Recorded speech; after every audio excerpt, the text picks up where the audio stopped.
دریافت فرمایا کہ خواتین کی نماز کا درست طریقہ بیان فرما دیجیے۔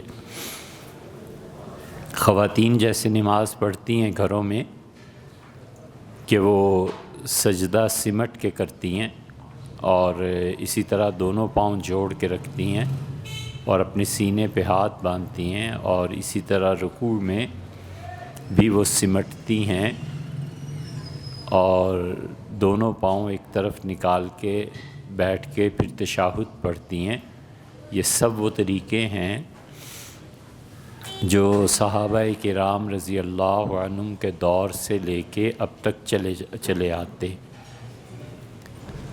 اور محدثین نے اپنی کتابوں میں عورتوں کی نماز کا یہی طریقہ لکھا ہے اور فقہا اسی پہ عمل کرتے چلے آئے ہیں، اور ان میں کوئی نومسلم خواتین نہیں تھیں کہ جن کو آج سیکھنے کی ضرورت پیش آئے۔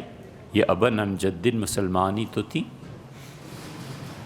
اہل حدیث حضرات کے ہاں البتہ خاتون کی نماز مردوں کی نماز کی طرح ہوتی ہے اور ان کے بھی اپنے دلائل ہیں، لیکن ہمارے ہاں حنفی فقہا کے ہاں نماز کا وہ درست طریقہ ہے۔ آپ کہیں بھی دیکھ سکتی ہیں، بہشتی زیور میں دیکھیے، مولانا تھانوی رحمۃ اللہ جو کچھ لکھا ہے بس ایسے نماز پڑھیے، اور اسی کو آپ دیکھنا چاہیں تو ہمارے استاد تھے مولانا عبدالحمید صاحب سواتی، ان کی ایک کتاب ہے نماز مسنون، 700-800 صفحے کی کتاب ہے، اور انہوں نے الحمدللہ کافی تفصیل سے اسے لکھا ہے۔ وہاں آپ عورتوں کی نماز کا طریقہ دیکھ لیجیے۔ خیالات کا انتشار نماز کو مکروہ تحریمی بنا دیتا ہے، کچھ بھی نہیں، لیکن مسئلہ یہ ہے کہ خیالات آخر آتے کیوں ہیں نماز میں ادھر ادھر کے؟ اپنے ایمان کو چیک کرنا چاہیے کہ میرا ایمان اللہ کے ساتھ کتنا مضبوط ہے۔ اللہ کے سامنے کھڑا ہونا ہے، دربار میں پیش ہونا ہے، اس کی نظر عنایت ہے۔ حضور صلی اللہ علیہ وسلم نے فرمایا تم میں سے جو شخص نماز میں اللہ کی طرف متوجہ ہوتا ہے، اللہ اس کو اپنی خاص رحمت کی نگاہ اس پہ ڈال رہا ہوتا ہے۔ پھر جب وہ ادھر ادھر دیکھنے لگتا ہے تو اللہ کہتے ہیں بندے میں تیرے پہ مہربان ہوں اور تو ادھر ادھر دیکھ رہا ہے۔ پھر دوبارہ ایسے ہوتا ہے، پھر تیسری مرتبہ اللہ کہتا ہے کہ بس تو جا، تیری راہ اور میری راہ۔ تو اس سے کبھی بھی غفلت نہیں برتنی چاہیے، اس تصور کو باندھنا چاہیے کہ میں اللہ کے سامنے کھڑا ہوں اور تعالی شانہ مجھ سے محبت کا اظہار فرما رہے ہیں۔ بڑے بڑے لوگ اس مقام پہ پہنچ کے اللہ کی ہیبت اور اللہ کے خوف سے کانپ جاتے تھے۔ حضرت زین العابدین رحمۃ اللہ علیہ نے 25 حج پیدل کیے تھے مدینہ منورہ سے مکہ مکرمہ تک۔ تو لوگ کہتے ہیں کہ ہم نے انہیں دیکھا 2 مواقع پہ، رنگ اڑ جاتا تھا ان کا اور کانپنے لگتے تھے، ایک نماز کے اللہ اکبر میں، اور ایک جب وہ احرام باندھتے تھے اور کہتے تھے لبیک تو آنسوؤں کی جھڑیاں لگ جاتی تھی اور وہ بے اختیار رو دیتے تھے۔ ہم نے ان سے پوچھا کہ آپ کو کیا ہوتا ہے؟ انہوں نے کہا تم نہیں جانتے کس کے سامنے پیش ہو رہا ہوں، کس کے سامنے کھڑا ہوں، یہ اللہ کا استحضار ہے۔ ہمیں اس کا سوچنا چاہیے۔ حضور اقدس صلی اللہ علیہ وسلم کے ایک صحابی رضی اللہ عنہ صبح نماز کے لیے پڑھا رہے تھے، کون تھے دیکھ لیجیے گا، کتابوں میں ان کا نام ہم نے بیان بھی کیا ہوا ہے کئی جگہ، اور انہوں نے جب یہ آیت پڑھی فَإِذَا نُقِرَ فِي النَّاقُورِ، اور جب لوگوں پھونک دیا جائے گا سینگ میں، اور وہ بڑا سخت دن ہے، الکافرین غیر یسیر، اور کافروں کو کوئی چھوٹ اس دن ہم نہیں دیں گے، تو چیخ ماری اور گر گئے اور ختم ہو۔ کسی نے پوچھا تو انہوں نے حکماء نے کہا دل پھٹ گیا۔ تو اللہ کے سامنے کھڑا ہونا اور پھر ادھر ادھر کی سوچے، یہ عجیب بات ہے۔ حضرت شیخ فرماتے تھے مولانا زکریا صاحب رحمۃ اللہ علیہ کہ میں حضرت سہارنپوری رحمۃ اللہ علیہ میرے شیخ مجھے ابو داؤد کی شرح لکھوا رہے تھے، تو حضرت کی عمر بہت زیادہ ہو گئی تھی تو لکھنے میں دقت تھی، تو مجھ سے املا کراتے تھے، میں لکھتا جاتا تھا۔ تو میں ایک مرتبہ پتہ نہیں کس خیال میں تھا، تو حضرت رحمۃ اللہ نے پہلا جملہ کہا، پھر کہا، پھر زور سے فرمایا کہ من بتو و توبہ امرو زید، سعدی کا جملہ ہے، میں تیرے خیال میں ہوں اور تو کسی اور جہان میں گم ہے۔ شیخ فرماتے ساری زندگی جب بھی یہ جملہ میرے دماغ میں گونجتا ہے تو پسینہ چھوٹ جاتا ہے کہ میں نالائق پتہ نہیں کیا سوچ رہا تھا اور شیخ میری طرف متوجہ۔ یہ تو انسانوں کا حال ہے، اللہ تو اللہ ہے۔ لیکن شرعاً فقہی اعتبار سے جو بھی خیالات و نماز مکروہ نہیں ہوتی۔ انگشت شہادت کے اٹھانے اور ہاتھ کے درست پوزیشن کے مسئلے پہ رہنمائی فرما دیجئے۔ ہر طرح سے آزادی، ہر طرح سے آزادی ہے۔ ایک گروہ ہے پورا جو کہتا ہے کہ انگلی کو اٹھائے، نماز میں بیٹھتے ہی تشہد میں انگلیوں کو، دو انگلیاں جو ہیں انہیں موڑ لے، فولڈ کر لے، اور تیسری انگلی اور انگوٹھا جو ہے اس کو ملا لے اور انگلی کو جھکا دے، اور لا پر جب پہنچے تو انگلی کو اٹھا دے، اور اللہ پر جب پہنچے تو انگلی کو جھکا دے، اور پھر نماز کے آخر تک ہاتھ کی پوزیشن یہی رکھے۔ یہ بھی بہت سے علماء کا مسلک ہے۔ کچھ کہتے ہیں کہ کچھ نہیں، بس ہاتھ سیدھے رکھے اور جب لا الہ الا اللہ پہ پہنچے تو صرف انگلی کو ایسے اٹھا دے بس۔ کچھ کہتے ہیں انگلی کو اٹھائے اور پھر اٹھائے ہی رہے آخر، کچھ کہتے ہیں گرا دے۔ سب چیزیں روایات میں آئی ہیں، سب صحیح ہیں، کچھ بھی کر لے سب صحیح۔ مصوری کو بطور پیشہ اپنانا یہ تو نہیں کرنا چاہیے۔ ذی روح، جن میں روح ڈالی جاتی ہے، جو روح والی چیزیں ہیں، حد الوسع اس سے بچنا چاہیے۔ کسی کے پاس کوئی اور شعبہ ہی نہ ہو زندگی کا، اور کسی کے پاس نوکری اس کے علاوہ کوئی ملتی ہی نہ ہو، تو اس کے لیے تو کچھ گنجائش کی جاتی ہے، لیکن اسے نہیں کرنا چاہیے، پسندیدہ چیز نہیں ہے۔ نفس تصویر بنانا یہ ایسی چیز نہیں ہے کہ جس پہ فقہا نے بہت زیادہ کس کے کوئی فتوے لگائے ہوں۔ فقہا یہاں تک لکھتے ہیں کہ ایسی تصویر کہ آدمی کھڑا ہو اور زمین پہ تصویر بنی ہے اسے وہ نہ دیکھ سکے اچھی طرح، تو یہ جائز ہے۔ تو جو بنائے گا وہ ناجائز بنائے گا، وہ بھی تو اسی طرح بنا رہا ہے۔ بٹن میں بعض اوقات چھوٹی چھوٹی تصاویر ہوتی ہیں۔ حضرت ابو ہریرہ رضی اللہ عنہ جو لباس پہنتے تھے اس میں بھی ایسے ہی تھا، بٹن جو لگے ہوئے تھے اس میں چھوٹی چھوٹی تصاویر تھیں۔ تو اس طرح یہ ایسی چیزیں نہیں ہیں، لیکن کوئی پسندیدہ چیز بھی نہیں۔ شریعت بہت سی چیزوں کے بارے میں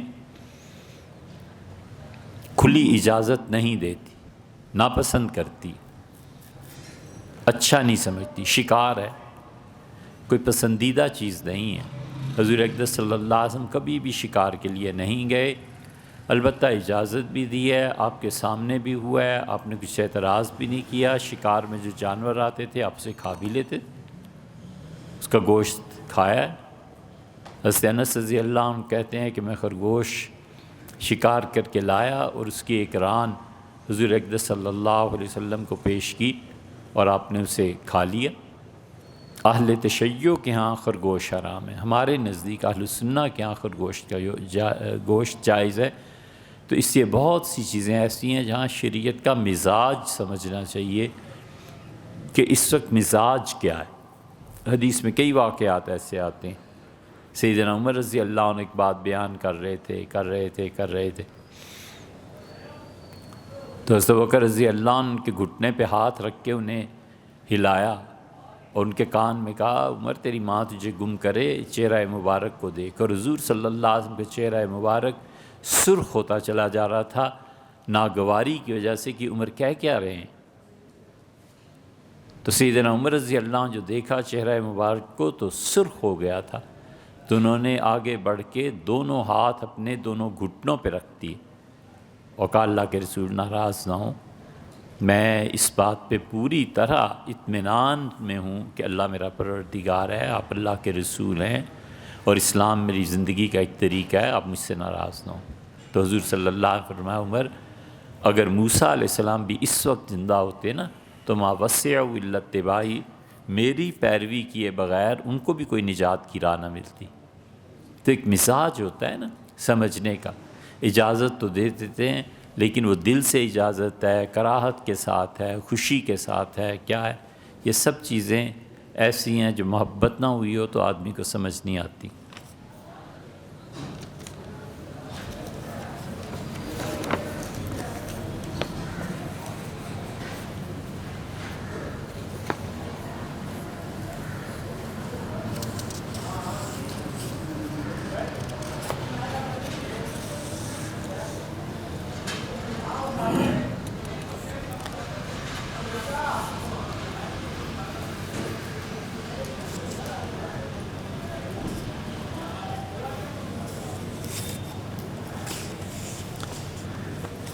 یہ آپ نے سوالات اتنے گہرے تحریر فرمایا ہیں کہ اس پہ تو پورا رسالہ کوئی لکھے۔ کہیں سے شروع کر لیں، کوشش کرتے ہیں ایک ایک بات کی جائے۔ نماز مومن کی معراج ہے، تو قرآنی آیات کو سجدے میں پڑھنے سے کیوں منع کیا جاتا ہے، یعنی بے ادبی سمجھا جاتا ہے؟ یہ نہیں ہے کہ بے ادبی ہے۔ حضور اقدس صلی اللہ علیہ وسلم نے سجدے اور رکوع میں اصل میں دو چیزوں کی طرف توجہ دلائی ہے۔ رکوع جو ہے وہ پہلی حرکت ہے کہ آدمی اللہ کی عظمت کا اقرار کرتا ہے۔ ہاتھ باندھنا ادب ہے۔ بادشاہ کے یہاں کیسے کھڑا ہونا چاہیے؟ ایک عقلی دلیل ہے اور ایک نقل ہے۔ نقل میں یہ ہے کہ حضور اقدس صلی اللہ علیہ وسلم ہاتھ باندھا کرتے تھے۔ کیا ہمیشہ ایسی نماز رہی ہے یا کبھی کبھار ایسی نماز پڑھی ہے کہ ہاتھ باندھے اور ان کے ہاتھ لٹکے رہتے تھے؟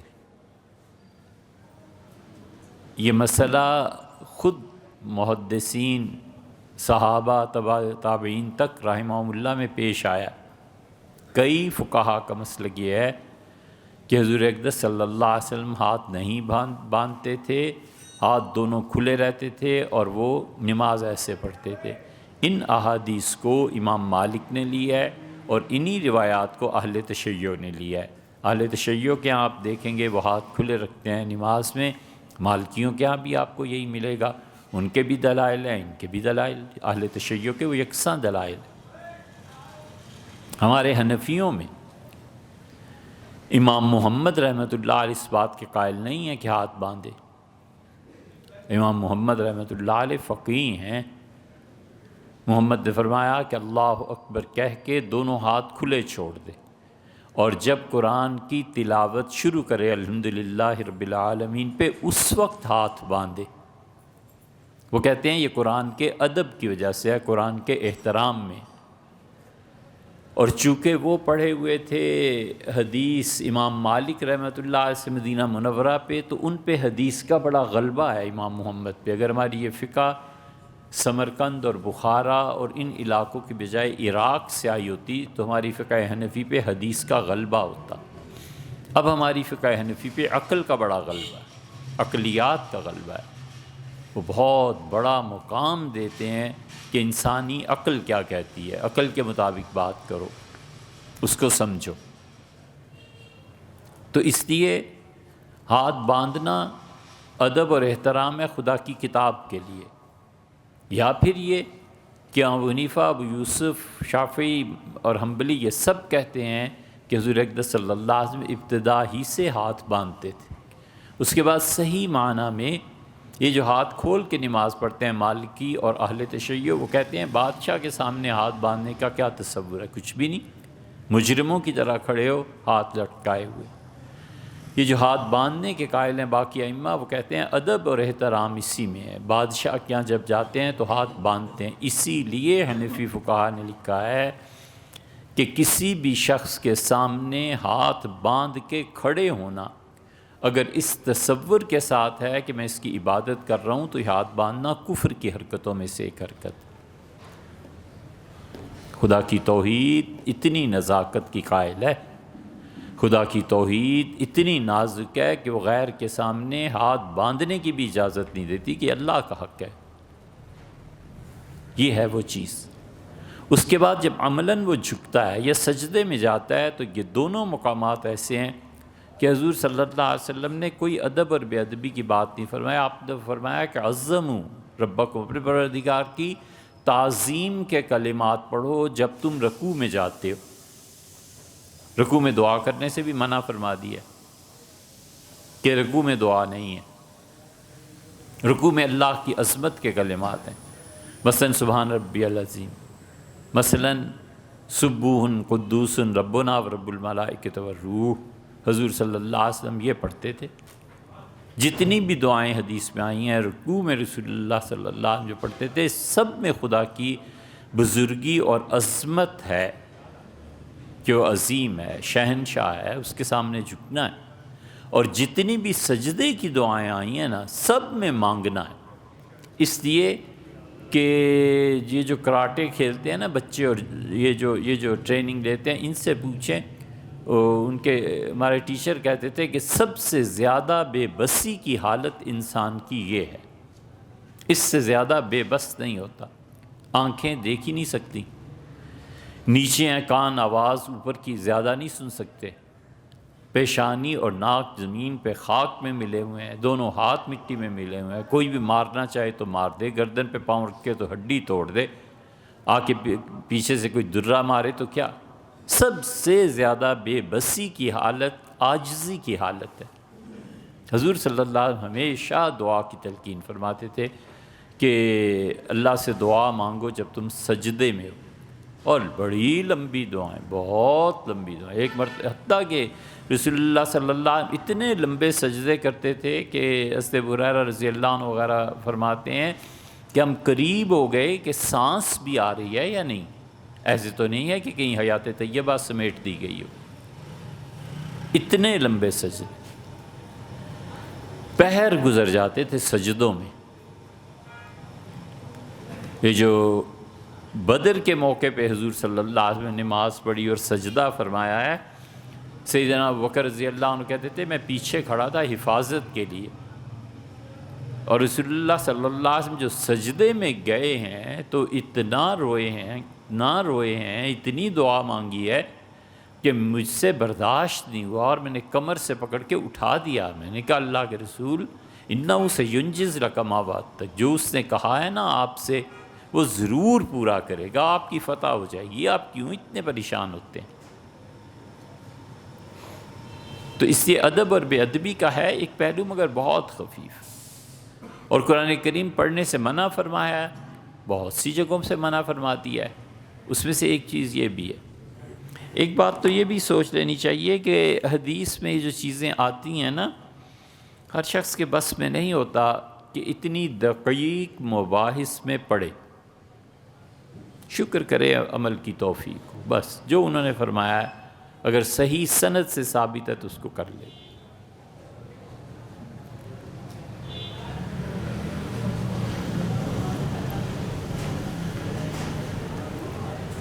بہت سی احادیث میں علتیں آئی ہیں، حضور صلی اللہ علیہ وسلم یہ کرو اس لیے، یہ کرو اس لیے، کہیں کوئی علت، کوئی وجہ نہیں بیان کی، اور اپنی محبت جو ان کی اللہ سے، امت پہ جو شفقت دی، فرمایا یہ کرو، بس اس سے زیادہ کچھ بیان نہیں کیا۔ شکر کرے عمل کی توفیق کو، اللہ کا بہت احسان ماننا چاہیے کہ صحیح چیز جو حدیث اور کتاب و سنت سے ثابت ہو جائے بس کافی ہے۔ سورہ والضحیٰ کی آخری آیت کا کیا مطلب ہے؟ تسلی بخش جواب نہیں مل سکا۔ اے بھیا کتنی تفاسیر آپ نے دیکھی جو آپ کو جواب نہیں ملا؟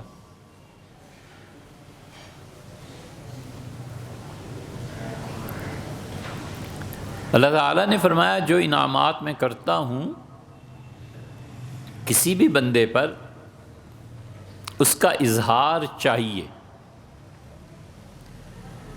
سیدھی سادی سی بات ہے کہ اس اظہار میں اس کے پس پشت غرور نہیں ہونا چاہیے، تکبر نہیں ہونا چاہیے۔ ایک آدمی خدا کی کسی نعمت کا اظہار کرتا ہے، وہ کہتا ہے یہ ہمارے بیٹے ہیں، ان سے ملیے، وہ کہتا ہے جی ماشاءاللہ آپ کا بیٹا یہ، وہ کہتا ہے سب اللہ کا مال ہے، سب اللہ کی مہربانی ہے۔ تو وہ اس عاجزی کا اظہار کر رہا ہے کہ جو آپ میری طرف نسبت کر رہے ہیں نا، مجھے یہ نسبت بھی اچھی نہیں لگتی، اللہ چاہے تو رکھے اور اللہ نہ چاہے تو زندگی لے لے کے میں کیا کر سکتا ہوں۔ اللہ تعالیٰ کے انعامات کا اظہار ہے، کسی کو اللہ نے پیسے دیے ہیں تو کیوں نہیں اچھے کپڑے پہنتا؟ یہ بہت سے لوگوں کو آپ دیکھیں گے، یہ صبح صبح اٹھتے ہیں نا تو جنوں کی طرح، بھوتوں کی طرح گھر سے نکل پڑتے ہیں۔ بہت سے لوگوں پہ غور کرو، اللہ جانے یہ کس تہذیب سے تعلق رکھتے ہیں، موہنجو دڑو سے اٹھ کے آتے ہیں یا ہڑپا سے آتے ہیں، بکھرے ہوئے بال، کالج جا رہے ہیں، اسکول جا رہے ہیں۔ کبھی ان بچوں کو دیکھیں جو یو ایس میں جی بی کہیں بھی آپ دیکھیں کیسے اچھے صاف ستھرے اور بالوں کو کنگھی کر کے جاتے ہیں۔ حضور صلی اللہ علیہ وسلم بالوں کا اتنا اہتمام فرماتے تھے کہ حدیث میں آیا ہے رات کو سوتے وقت اپنے سرہانے کنگھی بھی رکھتے تھے اور برش بھی اور مسواک بھی، اور جب اٹھتے تھے تو سب سے پہلے اپنے بالوں میں کنگھی کرتے تھے، پھر اس کے بعد وضو کے لیے تشریف لے جاتے تھے، پھر اس کے بعد مسواک اٹھاتے تھے، وضو کرتے تھے، لیکن سونے کے سے پہلے بھی اور اٹھنے کے بعد بھی کنگھی کرتے تھے۔ ایک آدمی آیا رسول اللہ صلی اللہ علیہ وسلم ملنے کے لیے، تو جو ہی قریب پہنچا 2-4 قدم پیچھے ہٹ گئے۔ اس کا اللہ کے رسول کیا ہوا ہے؟ آپ نے فرمایا تم اپنے آپ کو دیکھو، مجھے ایسے لگا جیسے جن آ گیا، کوئی شیطان آ گیا۔ اور تمہارے پاس پیسے نہیں ہیں، کنگھی لو، اپنی داڑھی اور سر کے بال ٹھیک کرو۔ افسوس ہوتا ہے مذہبی اداروں پہ کہ اسکول میں تو پھر کوئی مل جاتا ہے، یہاں کوئی بھی نہیں جو کہہ کے آئے کہ بیٹے اپنے بال ٹھیک کر کے آئیے، تہذیب سیکھیے۔ یہ کیا ہے؟ یہ سب چیزیں تو اس سے اللہ جب کسی شخص پہ انعام کرے، ایک آدمی کو پیسے دیے حضور صلی اللہ علیہ وسلم نے فرمایا تمہارے پاس پیسے نہیں ہیں، یہ مجھ سے لے لو اور کنگھی لاؤ اور کنگھی کرو بالوں۔ ایک آدمی آیا، اس کے کپڑے ایسے ہی میل کچیل یہ وہ، تو آپ نے فرمایا تمہارے پاس کپڑے نہیں اچھے، تم اسے پہنو۔ اس موضوع پہ اتنی احادیث آئی ہیں کہ کتنی سنائیں۔ اسے کہا اللہ کے رسول خدا نے مجھے دیا ہے۔ آپ نے فرمایا جب اللہ تم میں سے کسی کو دے نا تو وہ چاہتا ہے کہ اپنے بندے پر اس نعمت کو دیکھے استعمال کرتے ہوئے۔ سمپل سی چیز آپ دیکھیں، ماں پہ باپ پہ عمر کا ایک ایسا حصہ آ جاتا ہے جب کوئی دلچسپی نہیں رہتی، نہ لباس میں، نہ جو مل گیا کھا لیا۔ بچے اصرار کرتے کہ امی آپ اچھے کپڑے پہنا کریں، یہ دیکھیں میں عید پہ کتنے سوٹ، باپ کو کہتا ہے آپ اچھے، یہ کیا آپ نے لباس پہنا ہوا ہے؟ یہ کیا ہے؟ وہ اس بچے کی محبت کا یا عقیدت کا اظہار ہے والدین کے لیے۔ اسی طرح اللہ جب انعام دیتا ہے تو اللہ کہتا ہے اس کو پہن، اس کو استعمال کر، شکر کر میرا، میں تجھے اچھی حالت میں دیکھنا چاہتا ہوں۔ اللہ تعالیٰ کی مراد یہ ہے۔ اس لیے ہمیشہ اللہ کے انعامات جو ہیں، لیکن غرور نہیں ہونا چاہیے، فخر نہیں ہونا چاہیے، تکبر نہیں پیدا ہونا چاہیے۔ سیدنا عمر رضی اللہ عنہ کے ہاں ملتا ہے، حضرت عثمان رضی اللہ عنہ کے ہاں ملتا ہے۔ حضور صلی اللہ علیہ وسلم جمعہ پڑھا رہے تھے اور جو پہلی صف میں لوگ بیٹھے تھے، ایک ناگوار بو تھی جس سے مسجد نبوی میں پھیل گئی گویا۔ تو رسول اللہ صلی اللہ علیہ وسلم سمجھ تو گئے کہ یہ کیا بات ہے، لیکن آپ اب کسی کو نامینیٹ کرتے کہ تم ایسے ہو، یہ نہیں کیا۔ اور وہ لوگ تھے جو اونٹوں کے دودھ اور اونٹوں کے ساتھ زندگی گزار رہے تھے۔ جمعے کا دن جب آیا تو انہوں نے وضو کیا اور آ کے بیٹھ گئے۔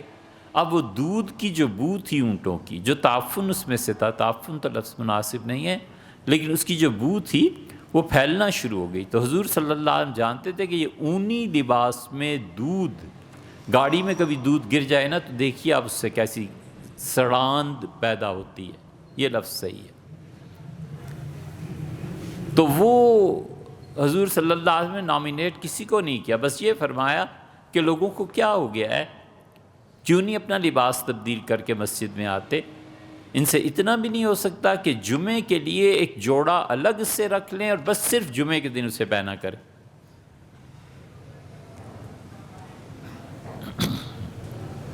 یہ اسی لیے فرمایا اسی لیے فقہا نے مسائل میں لکھا ہے کہ جو شخص جو کام کرتا ہے اگر وہ ایسا کام ہے جس میں بو پیدا ہوتی ہے تو ان کپڑوں میں آ کر نماز پڑھنا نماز کو مکروہ کرتا ہے۔ مثلاً موٹر سائیکل ٹھیک کرتا ہے، مثلاً گاڑیوں کا کام کرتا ہے۔ اب لا محالہ جب آئے گا تو پیٹرول کی بو آئے گی، ڈیزل کی آئے گی، انجن کی، اس کی یہ انہی کپڑوں میں آ رہا ہے، اور ساتھ کھڑے ہونے والے کو تکلیف ہو رہی ہے کہ یا اللہ کدھر مصیبت میں پھنس گیا ہوں۔ فقہا نے لکھا اس کی نماز مکروہ ہوتی ہے، اسے چاہیے کہ نماز آتے وقت کپڑے بدل کے آئے۔ ہر وہ لباس جسے پہن کے انسان اپنے سسرال میں نہیں جا سکتا اس کو پہن کے اللہ کے آنا بھی منع ہے۔ سیدھی سادی سی بات ہے۔ اسی اللہ کہتا ہے جب میں انعام کروں تو اس کا اثر میں تم پہ دیکھنا چاہتا ہوں۔ اللہ تعالیٰ نے بہت دیا ہے، آپ خود کھاتے ہیں، آپ لوگوں کو کھلاتے ہیں کہ لوگ آپ کے گھر میں آئیں، مہمان ہیں۔ آپ تھوڑی دیر کے لیے اللہ کی ایک صفت میں شریک ہو جاتے ہیں۔ یہ مہمانوں کو اتنی جو شریعت نے اہمیت دی ہے، اللہ نے سورہ انعام میں اپنے متعلق کہا ہے کہ میں لوگوں کو کھلاتا ہوں، خود نہیں کھاتا۔ تو جو آپ کے گھر آتا ہے آپ اسے کھلا رہے ہوتے ہیں، خود تو نہیں کھاتے نا، اسے کھلا رہے ہیں آپ کا یہ مقام ہے۔ آپ تھوڑی سی دیر کے لیے اللہ کی صفت میں شریک ہو جاتے ہیں کہ اللہ میں تیرے بندوں کو کھلا رہا ہوں، خود نہیں کھا رہا۔ یہ ہوتا ہے، یہ اللہ کے انعام کا اظہار ہے۔ اور کافر بھی یہ کرے نا، اس کو نفع پہنچتا ہے۔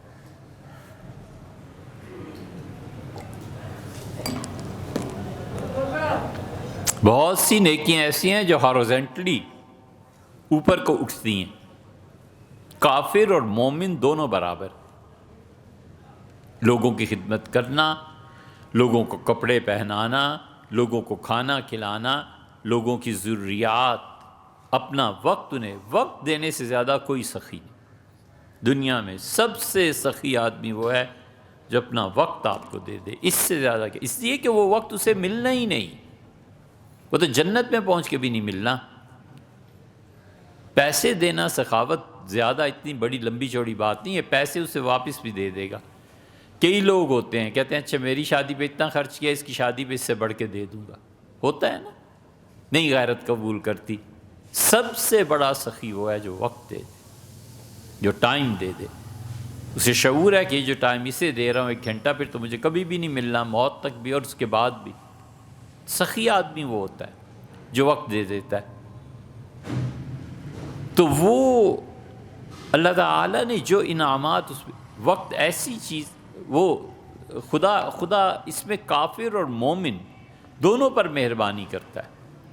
اسی لیے حکیم ابن حزام رضی اللہ عنہ نے رسول اللہ صلی اللہ علیہ وسلم کہا تھا کہ اللہ کے رسول، میں جب کافر تھا تو میں 1000 اونٹ اللہ کی راہ میں خرچ کرتا تھا حاجیوں کے لیے، اور جب حاجی آتے تھے تو میں عرفات میں 1000 آدمیوں کو کھانا کھلاتا تھا۔ اب بھی عرفات جب آتا ہے، عرفہ جو لوگ جانتے ہیں جاتے ہیں، جنہوں نے دیکھا وہ جانتے ہیں، عرب اس وقت ٹریلے کھڑے ہوئے ہوتے ہیں اور پھینک رہے ہوتے ہیں چیزیں، یہ وہ ان کی عادت۔ حکیم ابن حزام رضی اللہ، حضور صلی اللہ علیہ وسلم نے کیا فرمایا؟ آپ نے فرمایا اسلمت علی ما، یہ جو تجھے اسلام کی اللہ نے توفیق دی ہے نا، یہ اس سخاوت کی وجہ سے جو تو اس کے بندوں پہ کرتا رہا ہے۔ اسی لیے عمر بن العاص کی روایت میں آتا ہے کہ تم دیکھو گے قرب قیامت میں کہ لوگ جب مصیبت اور تکلیف میں گرفتار ہوں گے تو سب سے پہلی مدد کے لیے ان کے لیے جو لوگ آئیں گے یہ عیسائی ہوں گے۔ تعریف فرمائی ہے ایک جگہ عیسائیوں کی، صحیح مسلم میں آپ نے سب سے زیادہ اللہ کی مخلوق کے مسائل کو حل کرنے والے یہ عیسائی ہوں گے۔ تو ایسی چیزیں جو ہیں اللہ کے انعام کا اظہار بہت بڑی چیز ہے۔ منع فرما دیا کہ مسجد میں مت آؤ ایسے لباس پہن کے جس سے بو آتی ہے، دوسرے کو تنگی اور تکلیف ہوتی ہے، تو یہ ساری چیزیں اس آیت کے ضمن میں آتی ہیں۔ پیاس سے منع فرمایا، فرمایا حضور صلی اللہ علیہ وسلم نے کہ جس چیز سے انسانوں کو تکلیف ہوتی ہے اللہ کے فرشتوں کو بھی تکلیف ہوتی. فرمایا مت کرو ایسے. کچا پیاز کھانا، کچا لہسن کھانا، اور مسجد میں آیا منع فرما دیا اس سے کہ نہ ایسے کرو. سائنس کے حساب سے تمام خیالات کا مرکز دماغ ہے، مگر قرآن پاک ہر جگہ دل اور سینہ کھول دینے اور دل کے پر پردے پڑنے، اس کی کیا وجہ ہے؟ سائنس کے حساب سے دل کو کچھ نہیں سوچ سکتا. سائنس ابھی راہ میں ہے. کون سا مسلمہ سائنس کا ایسا ہے جو 200-300 سال بعد بدل نہ گیا ہو؟ فزکس کا کون سا اصول ہے جو 300 سال کے بعد بدل نہیں گیا؟ آپ نہیں جانتے کہ نوبل پرائز ملتے ہیں کہ سائنس کا ایک اصول جو نیوٹن نے کہا تھا اب آ کے بدل گیا، جو آئنسٹائن نے کہا تھا 3 صدیوں کے بعد اب وہ نیا نظریہ آ گیا.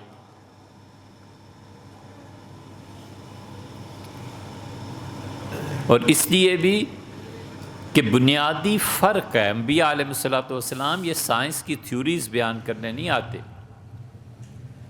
وہ جب یہ بات کرتے ہیں تو ساتھ یہ بھی کہہ دیتے ہیں جو حدیث میں آیا ہے کہ حضور صلی اللہ علیہ وسلم گئے مدینہ منورہ تو کھجوروں میں عرب یہ کرتے تھے کہ وہ نر اور مادہ دونوں پیڑ، دونوں درخت لے کے ملاتے تھے اور پھر اس سے کھجوریں آتی تھیں. حضور صلی اللہ علیہ وسلم اگر تم یہ نہ کرو تو پھر انہوں نے آئندہ سال یہی کیا اور پھل ہی نہیں پڑا، کھجوریں ہی نہیں پڑی. تو اب وہ جب باغوں میں کچھ نہیں رہا تو حاضر ہو کہا اللہ کے رسول آپ نے فرمایا تھا، آپ نے میں نے یہ تھوڑا ہی کہا تھا کہ تم کرو. انما انا بشر مثلکم، میں تم جیسے ہی ایک آدمی ہوں.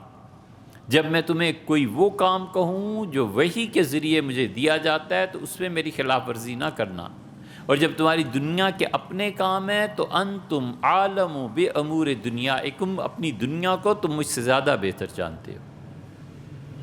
ختم ہوا قصہ. یہ ہے بس. بہت سی چیزیں سائنٹیفکلی ثابت ہوتی ہیں، اب اس کو قرآن کتاب و سنت سے یار غلط بات اب ہو گئی. ایک فطرت کا قانون ہے چھپا ہوا تھا، نیچرل لاز کو اس نے واضح کر دیا. بہت اچھا کیا بھائی، بہت اچھا کام ہے. انبیاء علیہ السلام اس لیے نہیں آیا کرتے. انبیاء علیہ السلام تو آتے ہیں تاکہ یقین اللہ کا دلائیں. نبی کا سب سے بڑا کام یہ ہوتا ہے کہ وہ خدا کی ذات کا یقین دلائے، اور جو صاحب یقین ہوتا ہے، ایک صاحب یقین پوری امت کو بدل دیتا ہے، اور ایک صاحب یقین پورے ملک کو لے کے چل پڑتا ہے. دائرہ پرکار حق مرد خدا کا یقین، اور یہ عالم تمام وہم و طلسم و مجاز. ہاتھ ہے اللہ کا، بندہ مومن کا ہاتھ، غالب و کار آفریں، کار کشا، کار ساز. علامہ اقبال کی نظم پڑھو نا، ہم ایسے ہی نہیں ان کے مداح، اس کو پڑھو. قرطبہ میں جو کچھ انہوں نے کہا کمال کی چیز کہی. یہ پرکار جو حق کی ہے نا وہ یقین ہے. یقین کیا ہوتا ہے؟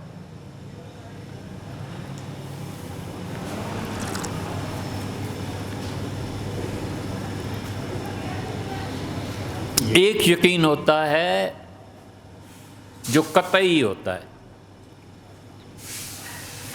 اور سبب اور مسبب کا تعلق پیدا کرتا ہے. آپ کہتے ہیں کہ آگ لگ گئی، بچہ کہتا ہے کہ ابو آگ تو نظر نہیں آ رہی، وہ کہتے ہیں دھواں نہیں نظر آ رہا. لا محالہ دھواں اور آگ کا تعلق ہے. ایک یقین ہوتا ہے جو نتیجے کے طور پر سامنے آ جاتا ہے، یہ وہ ہے. اور ایک یقین ہوتا ہے جو کسی دلیل کا محتاج نہیں ہوتا، وہ اپنا خود یقین ہے. ہر آدمی کو پتہ ہے کہ میں آدمی ہوں، ہر آدمی کو پتہ ہے کہ میں ڈر گیا تھا، ہر آدمی کو پتہ ہے کہ میں خوش ہوا تھا لیکن ضبط کر لیا تھا. اب اس کے آدمی ہونے پہ کیا دلیل قائم کرنی ہے؟ اسے خود سے پتہ ہے. اس کا وجدان گواہی دیتا ہے کہ تم مرد ہو، اس کا وجدان گواہی دیتا ہے کہ تم عورت ہو، اس کا وجدان گواہی دیتا ہے کہ تم انسان ہو. یہ قطعی یقین کے مقابلے میں پوری کائنات کے دلائل صفر ہیں۔ مومن کو جب اللہ کے ہونے کا یہ یقین کا درجہ حاصل ہو جاتا ہے تو پھر وہ اس عالم پوری کائنات کو وہم سمجھتا ہے، وہ کہتا ہے یقیناً رب ہے۔ یہ وہ مقام ہے جس پہ پہنچ کے قوم شور مچا رہی ہے کہ انا لمدرکون، ہم مارے گئے، پکڑے گئے، سامنے بحیرہ کلزم ہے، یہ فرعون کی فوجیں چڑھی چلی آتی ہیں، ہوگا کیا؟ وہ جس کو یقین اللہ نے دیا ہے نا، وہ کہتا ہے کلا انما معی ربی، ہرگز نہیں ہو سکتا کہ ہم پکڑے جائیں، میرا پروردگار میرے ساتھ، سیہدین، ضرور کوئی راہ نکالے۔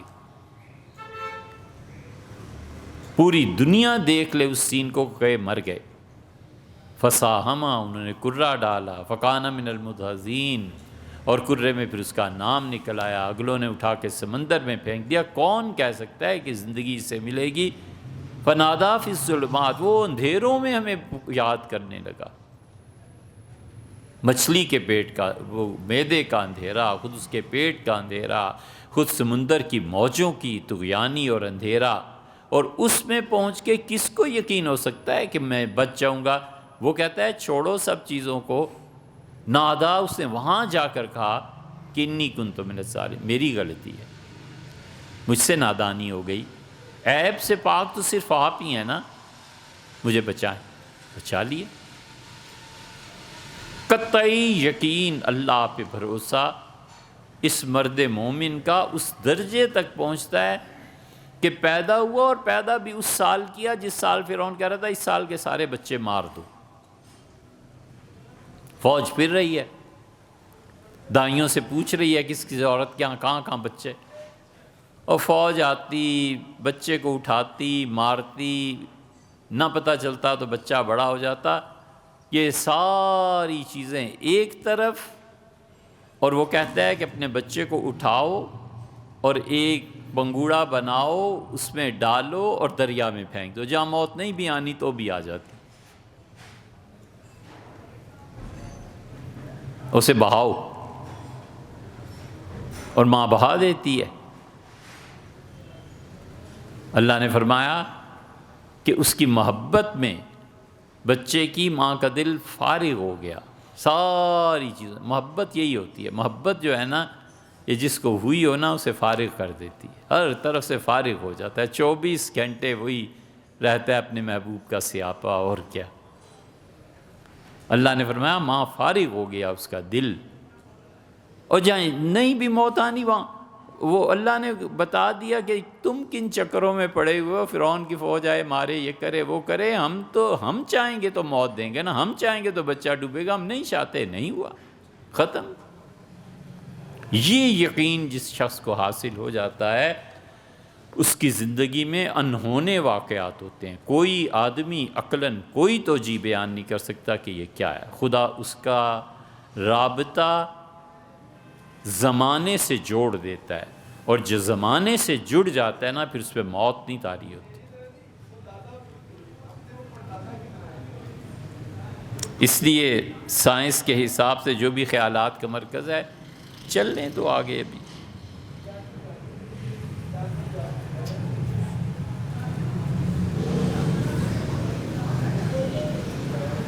اللہ تعالیٰ کی صفات کے متعلق ہے جو مسئلہ آپ نے بیان کیا، جو ہر چیز پہ قادر ہے اور اس کی مرضی اور ہماری خواہش کے مطابق نہیں ہوتی، ایسے نہیں ہے۔ مصلحت کی تعریف اور ہے، مصلحت کی تعریف اب ملا صدرہ کے یہاں پڑھیں تاکہ اندازہ ہو مصلحت کیا ہوتی ہے۔ اللہ کے فیصلے ہماری مرضی کے موافق ہوں یا مخالف ہوں، ہمیں اپنے کام سے کام رکھنا چاہیے، اس بات پہ نہیں جانا چاہیے کہ اللہ نے یہ کہا اور اللہ تعالیٰ کی تقدیر، ہمیں کیا پتا خدا نے کیا لکھا اور کیا نہیں لکھا۔ ہم نے اٹھ کے اس دروازے سے باہر جانا ہے، سیدھی طرح اٹھیں اور چلیں۔ اللہ نے اگر یہ لکھا ہے کہ تمہیں موت آ جائے گی اور تم دروازے سے باہر نہیں جا سکتے، تو یہ ضروری ہو گیا ہے کہ اب ہم اس پہ عمل کریں۔ ہم نے تو عمل وہ کرنا ہے جو اللہ نے سینسز دی، عقل دی ہے، شعور دیا ہے۔ خدا کے فیصلے وہ جانے بھیا، جب ملو گے پوچھ لینا کہ میرا یہ خیال تھا، آپ نے یہ کر دیا، تو بتا دیں گے کہ کیا ہے۔ ایک سوال یہ پوچھا ہے کہ ایک خاتون نے نظر مانی روزے کی اور اگلے دن ان کے ایام شروع ہو گئے تو وہ اس مدت کو پورا کریں اور جب پاک ہو جائیں تو پھر وہ ایک روزہ رکھ لیں۔ نماز کی نظر مانی اور امام کے پیچھے فرض پڑھ لیے تو کیا نماز کی نظر پوری ہو جائے گی؟ ایسے نہیں ہوتا۔ مطلب ان کے کہنے کا یہ ہے کہ کسی آدمی نے مثلاً یہ نظر مانی کہ وہ 4 رکعتیں اللہ کے لیے پڑھے گا، اور پھر وہ نماز پڑھ کے بازار کہیں گزر رہا تھا تو دیکھا امام جماعت سے نماز پڑھا رہا ہے، تو وہ آ کر شامل ہو گیا کہ میری اپنی ظہر کی نماز ہو گئی یا عشاء کی ہو گئی، 4 کی نظر مانی تھی، چلو امام کے پیچھے جماعت سے پڑھ لیتا ہوں تو یہ 4 رکعتیں پوری ہو گئیں تو میری نظر پوری ہوگی۔ ایسے نہیں، نظر کی نماز بالکل الگ ہے، نہ وہ امام کے پیچھے ہوتی ہے، چاہے امام فرض پڑھا رہا ہے یا نفل پڑھا رہا ہے، اس کی نماز نہیں ہوگی، الگ پڑھنی پڑے گی۔ ایک جاسوس کافر پکڑا گیا اور اس نے کہا کہ میں ہندو ہوں اور تمہیں 20 برس سے نماز پڑھا رہا ہوں، تو کیا نمازیں لوٹائی جائیں گی؟ کوئی لوٹانے کی ضرورت نہیں ہے، وہ ہندو ہے یا کچھ بھی ہے، ہم نے اسے مسلمان سمجھ کے نمازیں پڑھی تھیں، وہ جو مرضی کرتا رہے۔ مرتد، ہاں البتہ جب اس نے ہندو ہونے کا اقرار کیا یا مرتد ہے، اس کے پیچھے نماز ظاہر ہے کہ نہیں ہوگی، ورنہ اب نمازیں کیوں لوٹائیں؟ اور یہ بہت سے قصے ہیں، 65 کی جنگ میں، 71 میں، جب سے ملک بنا ہے تب سے۔ ایوب خان صاحب بہت زیادہ اس میں بہت زیادہ وہ ملک کے ہمدرد اور بہت زیادہ تعلق تھا، ہمیشہ فرماتے رہے سن 64 میں کہ فاطمہ جناح جو ہیں یہ ہندوستان کے ایجنٹ ہیں اور امریکہ کی ایجنٹ ہیں۔ آپ کو یاد آیا؟ نہیں یاد آیا؟ نہیں یاد، اچھا ٹھیک، سنتے رہا کرو ایسی چیزیں۔ ایک خاتون کو طلاق ہو گئی اور پہلے شوہر سے طلاق کے بعد دوسری شادی کی اور وہ بغیر رخصتی کے دوسرے شوہر سے طلاق ہو گئی، پھر تیسری جگہ نکاح ہوا اور رخصتی کے بعد کچھ مہینوں کے بعد تیسرے شوہر نے طلاق دے دی، تو اب وہ پہلے 2 شوہر جو ہیں اس خاتون کے، ان میں سے کسی سے بھی نکاح کر لے جائز۔ وہ جو شرط تھی ایک بات تھی، ایک قانون خدا کا، وہ پورا ہو گیا، تو اب وہ دونوں جو پہلے اس کے شوہر ہیں نا، جس سے اصل میں طلاق دی تھی پہلا اور جس سے اس کا نکاح ہوا لیکن رخصتی نہیں ہوئی، ان دونوں کے لیے وہ خاتون جائز۔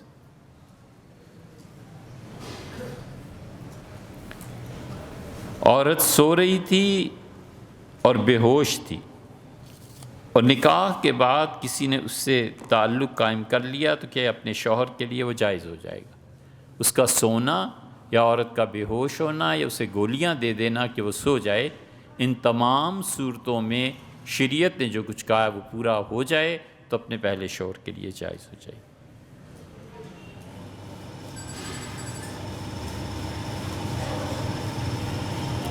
باپ اور بیٹا سفر میں تھے اور پانی کم پڑ گیا، تو اب کس کو وضو کرنا چاہیے؟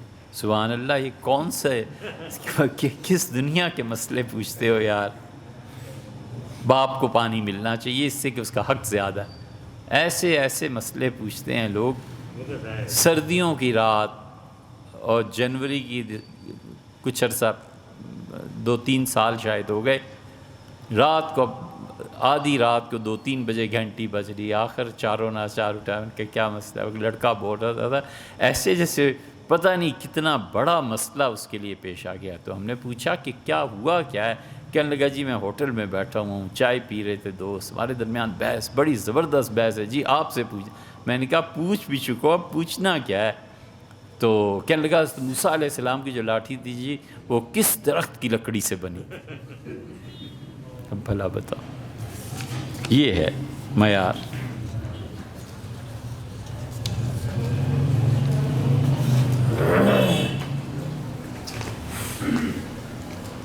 ایک حدیث ہے، اس پہ بھی ایک سوال ہے، وہ آپ سے عرض کر دیتا ہوں۔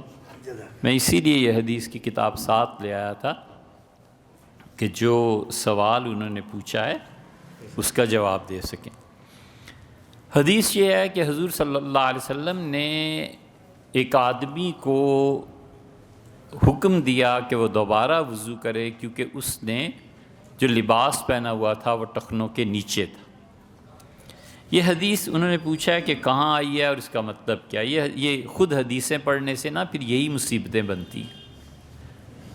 یہ خود احادیث کی کتابیں پڑھنے سے جو گمراہی آتی ہے نا وہ اس طرح کی ہوتی ہے۔ یہ ابو داؤد ہے، حدیث کی مستند کتاب ہے، صدیوں سے مسلمان پڑھتے پڑھاتے آئے ہیں۔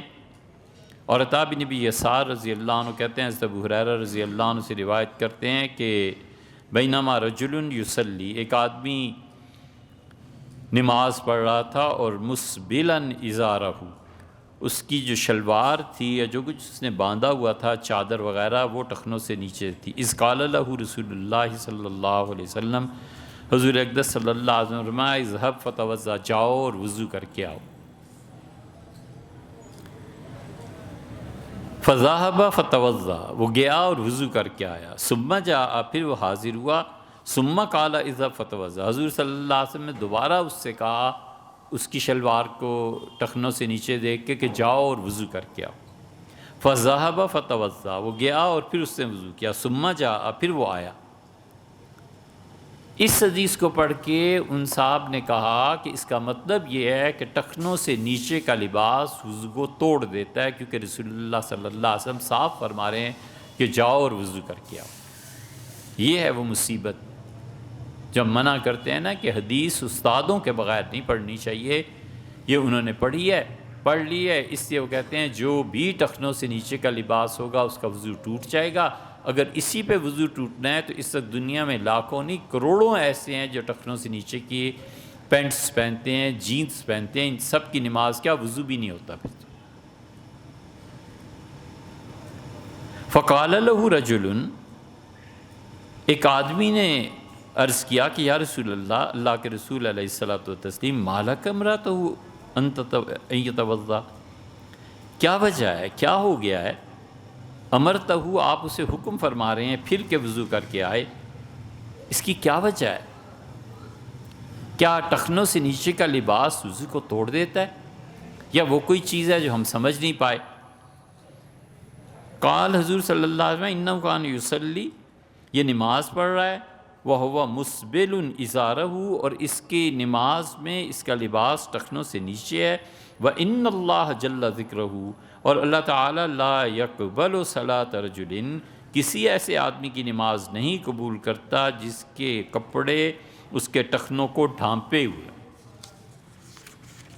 یہ ہے وہ حدیث جس کی بنا پر ان کا خیال یہ ہے جنہوں نے سوال کیا ہے کہ ایک تو ٹخنوں سے نیچے کا لباس وضو کو توڑ دیتا ہے، اس حدیث سے ثابت ہوتا ہے۔ دوسرے ان کا خیال یہ ہے کہ اللہ ایسی نماز کو سرے سے قبول ہی نہیں کرتا۔ اب اس حدیث پہ بڑی لمبی بحث ہے، ہم اس کا خلاصہ آپ سے عرض کر دیتے ہیں، اتنا وقت نہیں ہے اور نہ ہم کسی درسگاہ میں بیٹھ کے پڑھا رہے ہیں۔ سب سے پہلی بات اساتذہ نے کہی تھی کہ انہوں نے کہا دیکھو اس حدیث کی سند میں موسیٰ بن اسماعیل آتے ہیں اور وہ ابان سے روایت کرتے ہیں اور وہ یحییٰ سے اور وہ ابو جعفر سے۔ یہ ابو جعفر کون ہے؟ راوی کا مجہول ہونا اس حدیث کو اس کے مقام سے گرا دیتا ہے۔ ابو جعفر سے مراد یا تو محمد بن علی بن حسین بن علی بن ابی طالب ہے رضی اللہ عنہ، اور وہ ہو نہیں سکتے، اور یا پھر ابو جعفر سے مراد اس زمانے میں مسجد نبوی کے مؤذن تھے ایک۔ اگر وہ مسجد نبوی کے مؤذن تھے تو وقت نہیں پورا ہوتا، کب انہوں نے کہا، کون ان سے ملا، یہ باتیں ثابت نہیں ہوتی۔ اور خانوادہ اہل بیت یعنی سیدنا زین العابدین، ان کا نام علی تھا نا، اور ان کے والد سیدنا حسین اور ان کے والد سیدنا علی رضی اللہ عنہ، اور سیدنا زین العابدین محمد کے کوئی بیٹے ایسے نہیں تھے جن کا نام یہ ہو، محمد کے بیٹے۔ تو اگر یہ ابو جعفر مان لیے جائیں کہ زین العابدین کے بیٹے تھے، یہ تو پھر امام باقر رحمۃ اللہ علیہ ہو گئے، اور امام باقر رحمۃ اللہ علیہ کبھی بھی مسجد نبوی کے مؤذن نہیں رہے۔ تو راوی کے متعین نہ ہونے کی وجہ سے اس حدیث سے استدلال نہیں کیا جا سکتا۔ اور جتنا حدیث کا شوق ہے نا پڑھ کے عمل کرنے کا، ان کے یہاں سب سے بڑے آدمی البانی تھے، جنہیں فیصل ایوارڈ ملا تھا، اور البانی نے بہت احادیث پہ تحقیق کی ہے۔ البانی نے خود اس حدیث کو ضعیف قرار دیا ہے کہ یہ حکم کے لیے ثابت کرنے کے لیے جتنی سٹرانگ کوئی آرگومنٹ ہونا چاہیے وہ یہ حدیث نہیں بنتی۔ اور پھر یہ حدیث منسوخ بھی ہے، کینسلڈ ہے۔ بہت بڑا علم ہے کہ حضور صلی اللہ علیہ وسلم کے کس حکم نے کس حکم کو کینسل کر دیا۔ یہ جو حنفی رفع یدین نہیں کرتے اور شافعی اور باقی حضرات کرتے ہیں، بحث اصل میں کہاں، اصل میں یہیں سے شروع ہوتی ہے کہ ابو حنیفہ رحمۃ اللہ علیہ کہتے ہیں حضور صلی اللہ علیہ وسلم نے آخر پہ پہنچ کے سارے رفع یدین چھوڑ دیے تھے، صرف ایک مرتبہ ہاتھ اٹھاتے تھے نماز کے آغاز میں، اور یہی سیدنا علی اور عبداللہ ابن مسعود رضی اللہ عنہ کرتے تھے کوفہ میں۔ امام حنیفہ رحمۃ اللہ کہتے ہیں ہم نے اپنے شہر میں یہی دیکھا۔ اہل تشیع کے نزدیک وہ کہتے ہیں کوئی حدیث کینسل نہیں ہوئی، حضور صلی اللہ علیہ وسلم ہاتھ اٹھاتے تھے پہلی مرتبہ، پھر دوسری مرتبہ رکوع میں جاتے ہوئے، پھر تیسری مرتبہ جب رکوع سے اٹھتے تھے، پھر چوتھی مرتبہ دونوں سجدوں کے درمیان، پھر پانچویں مرتبہ جب رکوع سے اٹھتے تھے تو رسول اللہ صلی اللہ علیہ وسلم سجدے سے اٹھ کے کھڑے ہوتے تھے۔ یہ پانچوں احادیث اپنی جگہ پہ موجود ہیں، کسی نے کسی حکم کو کینسل نہیں کیا۔ امام مالک رحمۃ اللہ علیہ کہتے ہیں سب کینسل ہے، کوئی ہاتھ اٹھانے کی روایت نہیں۔ یہ وجہ ہے ہمارے نزدیک یہ حدیث کینسلڈ ہے، منسوخ ہے، اور منسوخ ہونے کی وجہ یہ ہے کہ صحابہ کرام رضی اللہ عنہم، یہ اگلی حدیث آپ دیکھیں تو بات کو واضح کر دیتی ہے۔ یہ ہے صحابی کی فقاہت۔ ایک صحابی ہے بڑا اچھا حافظ ہے، اس کا حدیثیں بیان کرتا ہے بالکل ٹھیک ہے، لیکن وہ سمجھتا بھی ہے یا نہیں، سمجھ میں فرق پڑ جاتا ہے۔ جو سمجھ خدا نے سیدنا علی اور عبداللہ ابن مسعود رضی اللہ عنہ کو دی تھی، وہ سمجھ حضرت ابو ہریرہ رضی اللہ عنہ کی تھوڑی ہی تھی۔ حضرت ابو ہریرہ رضی اللہ عنہ بہت بڑے راوی ہیں۔